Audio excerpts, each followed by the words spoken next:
Assalamualaikum warahmatullahi wabarakatuh.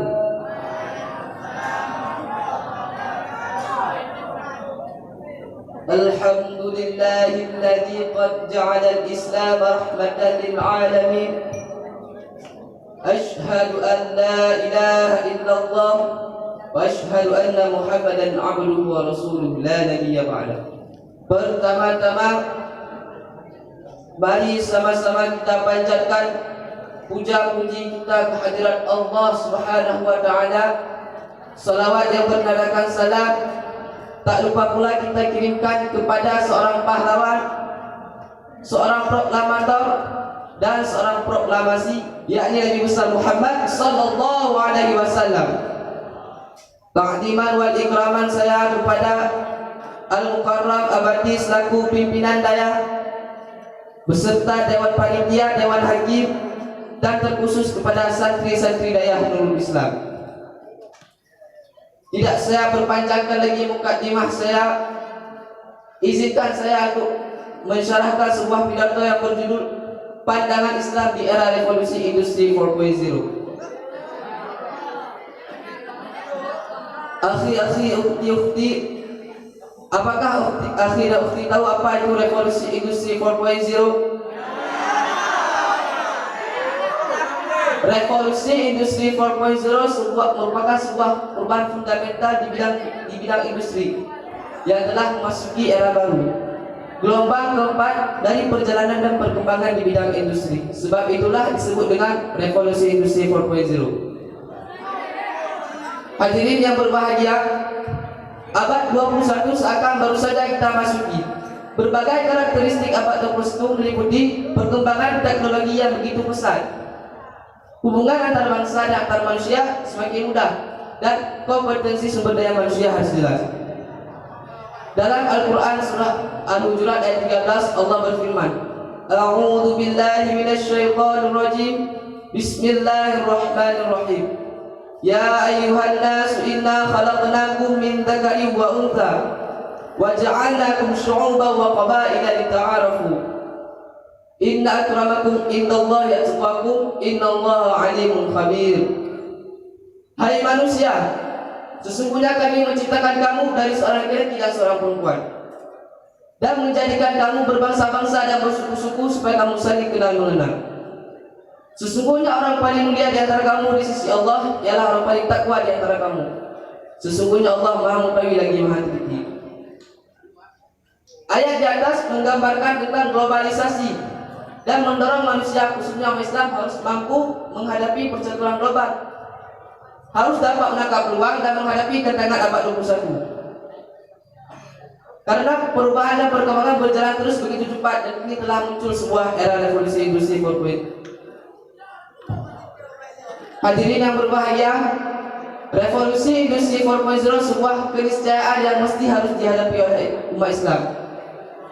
Karakteristiknya adalah yang pertama, munculnya inovatif atau disruptive innovation. Adalah kondisi yang memunculkan kondisi baru yang kadang tidak banyak bisa menunggu, mengganggu, bahkan merusak kondisi yang sudah ada, dan pada akhirnya menggantikan teknologi terdahulu yang sudah mapan. Dan yang kedua, berkembang sangat pesat kecerdasan buatan. Kecerdasan buatan diciptakan dan ditambahkan dalam suatu mesin komputer agar dapat melakukan pekerjaan seperti yang dapat dilakukan manusia. Dan yang ketiga adalah istilah big data, yang semula hanya dapat disimpan dalam memori besar seperti mainframe atau server. Saat ini dengan basis internet, semua orang dengan menggunakan smartphone dapat memiliki big data dengan berbagai keterbatasannya. Seberapa jauh seseorang, khususnya umat Islam, memanfaatkan teknologi internet menunjukkan seberapa jauh seseorang sudah terlibat dalam revolusi industri 4.0. Ma'asyiral muslimin rahimakumullah. Jika sebagai seorang muslim pada perannya masing-masing telah memanfaatkan teknologi internet untuk melakukan keputusan strategis, seperti apa? Seperti berbisnis, berdakwah, mengaji, dan menentukan potensi umat Islam, berarti mereka lah yang dapat menangkap peluang dan menghadapi tantangan abad 21. Tahapan di bawahnya adalah seseorang, khususnya umat Islam, yang hanya memanfaatkan teknologi internet untuk menyelesaikan kebutuhan keseharian seperti transportasi online, transaksi online dan lainnya. Maka mereka hanya dapat mengikuti dan memanfaatkan perubahan teknologi. Yang paling berat adalah manusia. Kenapa manusia?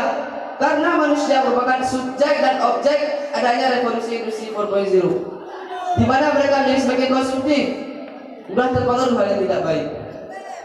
Hal yang perlu dipersiapkan adalah kesiapan SDM umat Islam untuk menghadapi semua kondisi.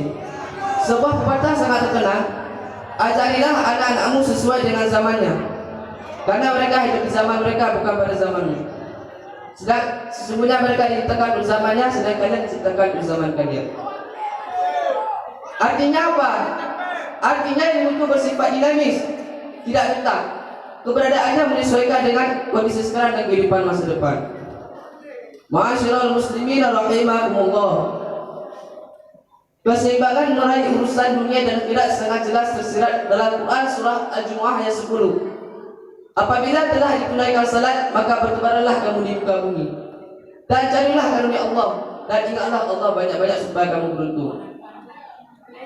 Hal penting yang mesti kita pahami adalah setelah umat Islam selesai melakukan salat, mereka harus segera bekerja mencari rezeki di muka bumi. Apabila ini menjadi mental dan karakter muslim, maka kemenangan dunia akan dapat diraih.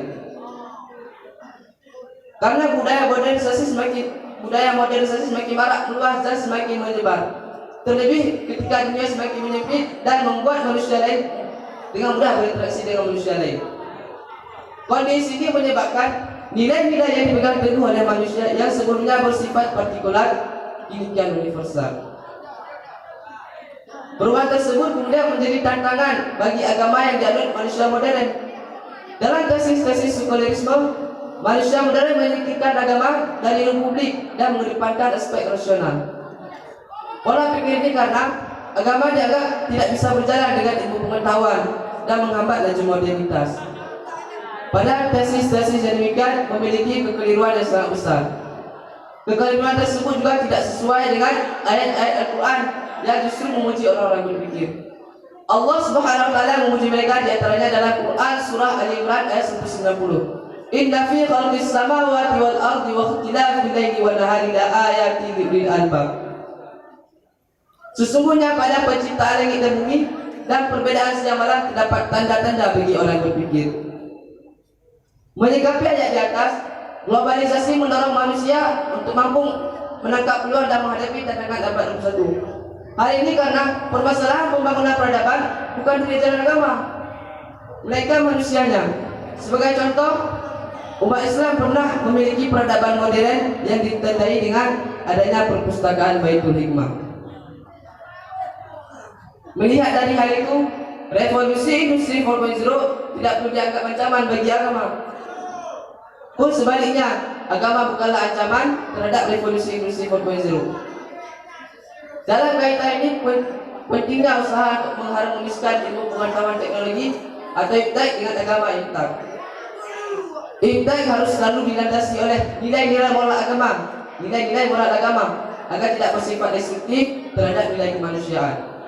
Sedangkan agama harus didekatkan dalam konteks modernitas, sehingga bersifat kompatibel dengan segala waktu dan tempat. Hadirin yang berbahagia, kesimpulan yang sekarang saya akan merangkum menjadi sebuah rangkuman. Sekilas kemunculan era ini buah hasil dari kemajuan sains dan teknologi.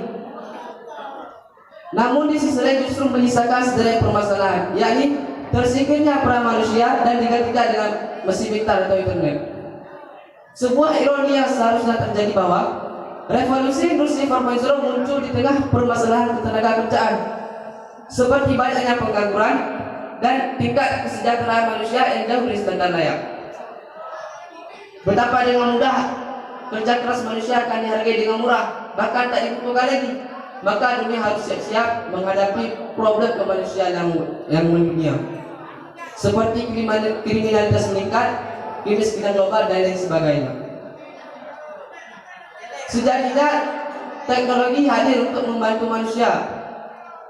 Sejatinya teknologi hadir untuk manusia dalam menjalankan fungsi utamanya menjadi khalifatul fil ardh, Dengan peran ini manusia bisa menjaga alam dan makhluk lainnya dengan bantuan teknologi.